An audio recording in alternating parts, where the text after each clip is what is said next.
Hello all, this is Dr. Kavya Priya Vajrala. I'm consultant gynecologist, obstetrician, laparoscopic surgeon and infertility specialist working for Care Hospitals, Banjara Hills. Today I'm here to talk about the AUB and OC pill usage and how OC pill usage can lead to irregular bleeding if it is not taken properly. So first let me talk about the causes of AUB. That is, first could be the polyp or fibroid and any coagulation disorders, adenomyosis, endometriosis, and iatrogenic. Iatrogenic means doctor, because of any medication given by the doctor, then the bleeding could be a side effect, okay, and because of any coagulopathies or because of any malignancy. So we have to categorize the bleeding depending upon the cause. So the most common cause should be anovulatory cause. So because if there is any chance of anovulation, like if the egg is not releasing, so the patient might have anovulatory bleeding, which will be irregular with menorrhagia. First, let us categorize what is regular and what is irregular cycle. A regular cycle, it can be any cycle between 21 to 35 days of period, and if the cycle duration is 2 to 7 days also, that is fine, and the amount of bleeding soaking 1 pad to 5 to 6 pads is also fine, and if the bleeding is more than 80 ml, then it is menorrhagia, and if the duration is once in every 15 days, then that is polymenorrhea. This is abnormal again. And if the duration is more than 35 days, say about 40-45 days, then again that is abnormal, that is amenorrhea or oligomenorrhea. And if the bleeding is very scanty, like just drops, then that is oligomenorrhea. So you have to categorize it accordingly. And now coming to the causes, as I said, anovulation is the most common cause, and also PCOD. PCOD is also one of the most leading causes of AUB, abnormal uterine bleeding. Like you can see PCOD in one in every 5 girls or women. We are able to see PCOD these days, and it is not just a menstrual irregularity, it is a metabolic disease. Like the irregularity of the cycle is just a reflection of what is going on inside. It is like you are only seeing the tip of the iceberg, but the iceberg which is underlying the water is actually a very huge one, that is the metabolism defect.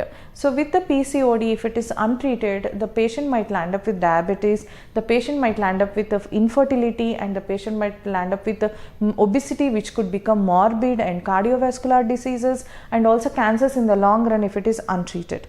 So, and also so many body shaming symptoms, like obesity and more of the abdominal obesity and hirsutism and acne and hair loss. So many things you get to see with the PCOD, which is like the femininity is lost, and you get to see more of masculine signs and symptoms. So this is a disease which has to be treated from the roots. It is not just the OCPs, it is also the insulin sensitizers also have to be used, and also certain supplements also have to be used, and basically you have to modify your lifestyle, your sleeping patterns or your eating disorders or whatever, and also de-stressing.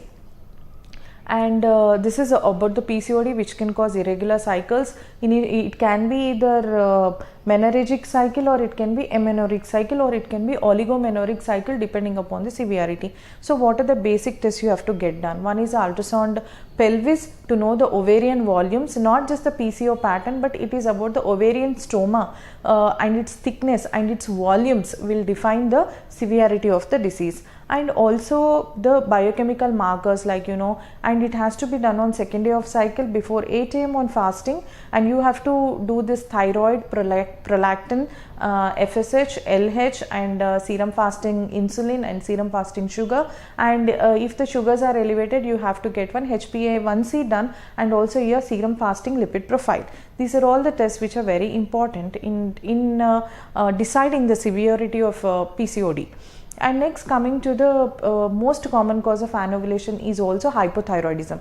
Like hypothyroidism and PCOD, they do get hand in hand, and sometimes hypothyroidism itself can be an individual cause for the abnormal uterine bleeding. If there is a existing hypothyroidism, there can also be existing prolactin abnormality. So these two also have to be checked, and we have to treat the cause right. And other causes, as I have discussed, it is fibroid, polyp, or adenomyosis, endometriosis, and the treatment has to go according to the disease. And how does this OCP and the irregular cycles are related? The first rule of OCP is the regularity of taking the tablet, the timing of the tablet, and you have to reverse the strip, and you have to see the arrow of the drug, and it is a 21 days tablet, and it starts with day 1 or Sunday. Okay, this is just a dummy of a OCP sachet. So this is how it looks, and you have to turn it behind, and you get to see day 1 or Sunday, and this is how the arrow will follow. Okay, every tablet of socket will have different dosing of estrogen and progesterone, and so if your pill is advised for 21 days, then you have to start on this day and day 1 or Sunday, and then you have to follow this arrow, and you should never get deviated from this arrow. This arrow has to be strictly followed, and every day night 10 o'clock you have to take this pill, so that there won't be any dosing disturbances, and you won't miss any regularity of taking the tablet. So this arrow will help you a lot, and finish off this strip in the strict 21 days, and then follow the same thing for every 3 months, so that your irregularity will be gone. And take it for how long your doctor has advised, say about 3 months or 6 months or so. And if you have any underlying coagulation disorders or abnormal lipid profile, you please minimize the use of OCPs and start working on your body, modify your lifestyle, so that the usage of hormone has to come down, because every time there is a risk of getting a thromboembolism, that is blood clotting disorder, by taking this OCP for a long time. So please be cautious about it, and please discuss this issue with your doctor, and then take the correct low dose or high dose OCP according to your disease. And if the regularity is missed, as I have already told you, you tend to get the irregular cycle as soon as you miss the dose. That is because of the withdrawal of the progesterone you will be getting. And if you are missing it for one day, take the double dose the next day. But please don't make it a habit of missing one day and again taking 2 tablets on the next day, and again missing and again taking 2. Don't do that. If that happens accidentally, you can take two tablets the next day. So this is how you have to be disciplined with your OC pills, and you have to make one particular time, because it's a hormone. The timing of the hormone is very important in your body.